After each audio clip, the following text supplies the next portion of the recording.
Ladies and gentlemen, welcome back to the analysis of YOLENO TV. I hope you're well from wherever you're watching this channel.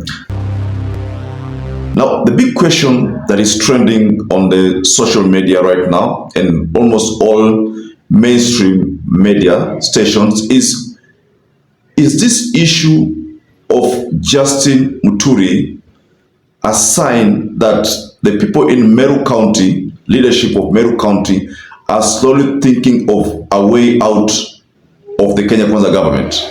You have lost your confidence in the appointing authority, the president, given that you have portrayed yourself as a victim in the case of your son. Are you considering resigning from cabinet? As to what happens thereafter, I think we cross the Rubicon when we get there. Now, Justin Muturi revisited the case of Leslie Muturi, his son, who was abducted last year during the Gen Zs.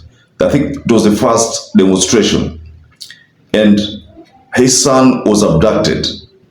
Now, he has been quiet for long, almost 6 months now. I think it's 6 months now since that ordeal.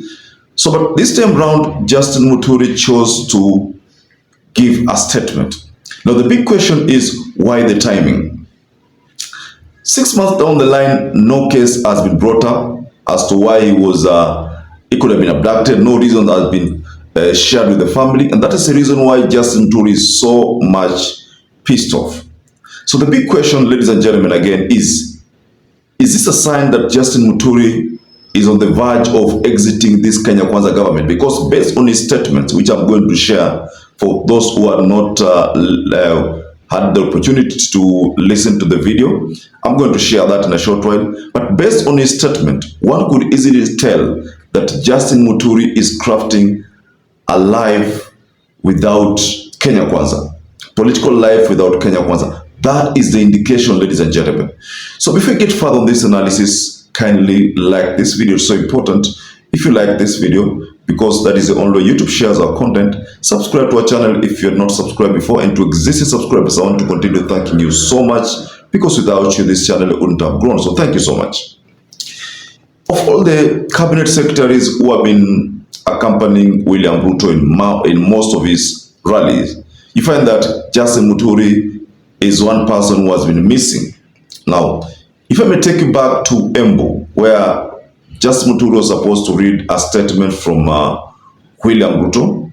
It was a burial ceremony, and Justin Muturi had been given a speech. So if you look at the way Justin Muturi reacted when people had rejected that speech, Justin Muturi was like in a happy mood, and he quickly gave that speech to, I think, the family. The mood in Justin Muturi's face was sort of one who was regretting the fact that people had refused to listen to William Ruto's speech. So if you look at that speech back then and what Justin Muturi said yesterday, one thing that I quickly conclude is that maybe Justin Muturi is on the brink of leaving Kenya Kwanza. No CS can go out publicly and make such an assertion.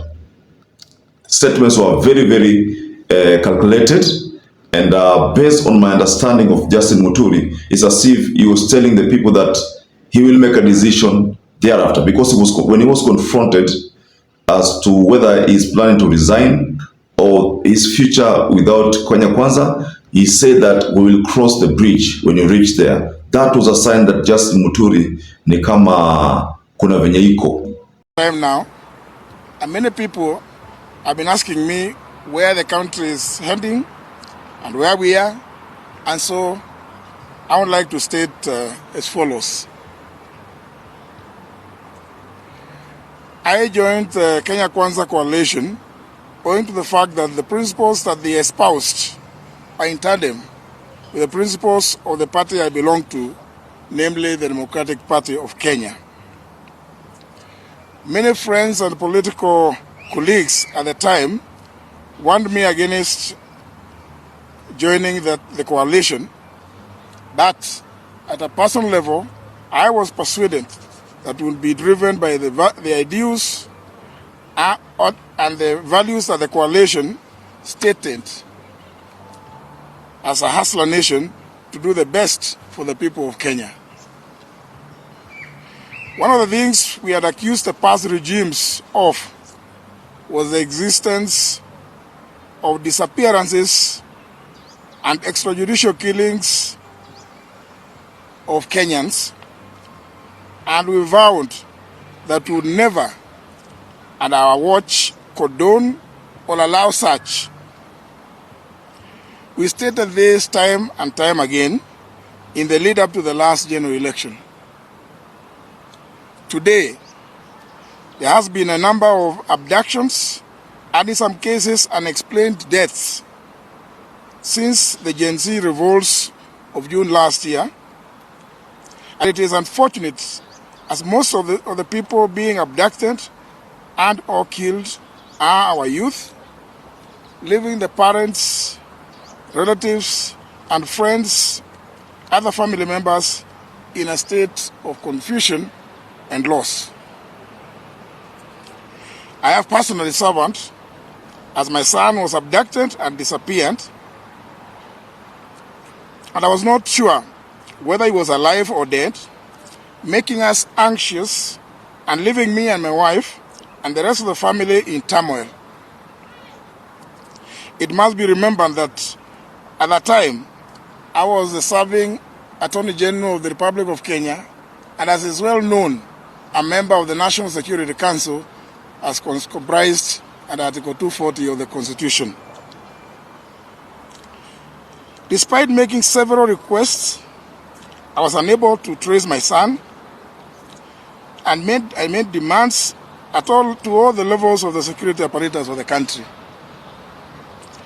Now, more than 6 months later, after that ordeal and the release of my son by unknown forces, he has not been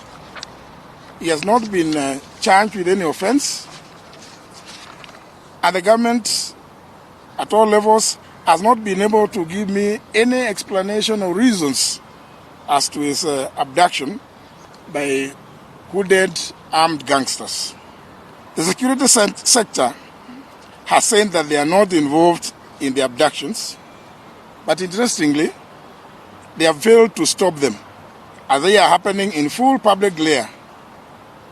The president has equally said that he would want to see the abductions end. Kenyans want to know how many of our youths have been taken in since the abduction started, how many have been released, how many are still being held, and where it is that they are being held. On Friday last week, to wit the 3rd of January, at a funeral in Embu, I stated categorically that it was not possible for the government to say that they did not know anything about the abductions, because that amounts to shunning its responsibility on accountability. That is why I took the issue with a statement made by the Inspector General of Police that he did not know where the abductees are. In my view, the government cannot be excused for abdicating its duty of protecting the lives and property of the people of Kenya. So, looking at this matter politically, the leadership of MERU is not happy. And Justin Muturi most likely has a political ambition. And he's thinking of 2027. And because he's thinking of 2027, he's thinking of which position he can occupy. Is it as a senator? Is it as a governor? Which position? Most likely a senator. So if that is the case, then it means Justin Muturi must do his calculations now. And probably that explains why that speech was released. It was a timely one. I give, let's say, 80% chances that Justin Muturi ni kama atatoka hii serikali. Because looks like he was regretting. He regretted a lot, saying that one of the things he knew they were going to solve is the issue of forceful disappearances. So based on that statement, ni kama yeye anasema kwamba ile manifesto na ile pledge walipeana wa Kenya haifatiziwi, na as a result yeye hana raha. And this has been fueled by the fact that his only son was also abducted. So Justin Muturi most likely hana raha na hii serikali. But shockingly, ni serikali ambayo yeye mwenyewe ameitengeneza. Wameitengeneza pamoja. Yeah. Na naweza sema kwamba katika hii fight ya William Ruto kukuwa president, Justin Muturi play a key role, very key role. He was a speaker back then, for those who remember. And him being a speaker, kuna vitu ambavyo alikuwa anakanyagia pale kwa parliament just because to see William Ruto atritiwe vizuri. Let him go out. Let him leave the chamber. Honourable members, those of you who feel that they have, if you feel that the speaker is not sufficiently impartial, please, because the speaker who is before you is unwilling to resign. Take it now, yes, we can take the bank, please. But look at what is happening right now. I think it's like he's telling the government that mumeni saliti. That is the message from Justin Muturi. So, ladies and gentlemen, just go below in the comment section and you can offer a reaction regarding this matter. So perhaps if you watch this video and you've not subscribed, take 1 second and subscribe, like this video. Until you catch up again, stay safe and stay blessed.